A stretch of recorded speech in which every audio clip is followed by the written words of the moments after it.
Mesdames et messieurs, bonsoir et bienvenue dans Tam Tam Info. À la une de l'actualité de ce jeudi 11 septembre 2025, souveraineté retrouvée à Kidal. Un convoi de ravitaillement de plus de 100 camions escorté par les femmes est arrivé dans la ville sous les acclamations de la population, mettant fin à des semaines de pénurie. Économie et emploi, le gouvernement annonce la création de plus de 64 000 emplois en 2024 et une tendance qui se poursuit en 2025. Des chiffres encourageants issus du Conseil des ministres. Sécurisation des axes, une nouvelle mission d'escorte des femmes a été menée avec succès pour les camions citernes en provenance du Sénégal. Et puis l'international, avec une journée de chaos social hier en France où le mouvement Bloquons Tout a protesté violemment contre le budget du gouvernement.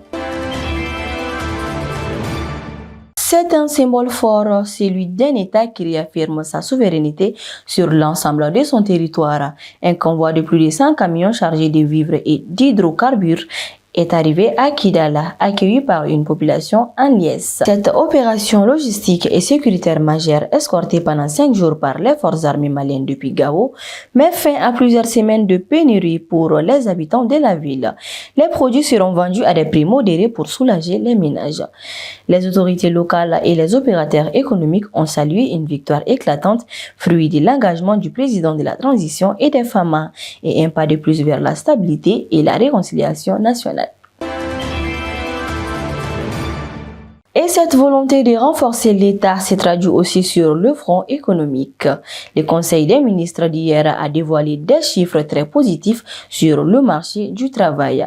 En 2024, le Mali a enregistré la création de plus de 64 000 emplois, une tendance qui se maintient au premier semestre 2025 avec déjà près de 41 000 nouveaux postes créés dans les secteurs privés et publics. Au cours de ce même conseil, une autre décision stratégique a été prise.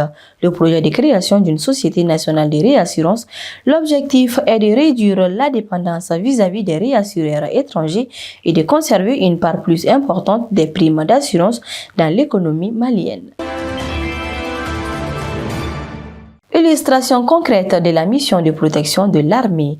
Une mission d'escorte des femmes a sécurisé hier les camions citernes et des véhicules civils en provenance du Sénégal. Le chef de la mission a déclaré avoir acheminé les véhicules à destination sans aucun incident, rassurant les conducteurs. Il a réitéré la détermination des forces armées à protéger les personnes et les biens et a appelé la population à continuer de faire confiance et de collaborer avec son armée. Nous terminons ce journal avec un regard sur la France qui a connu une journée de très forte tension sociale hier.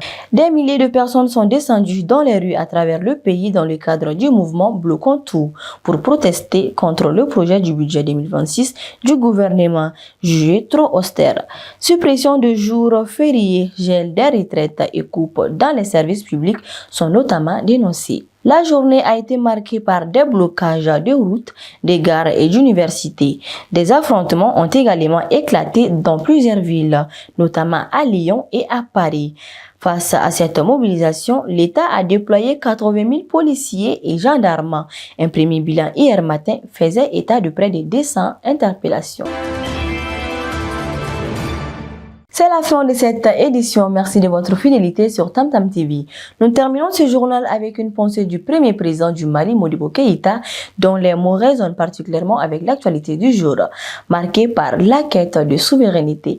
L'essentiel est de nous mettre au travail avec les moyens dont nous disposons, de compter d'abord sur nos propres forces.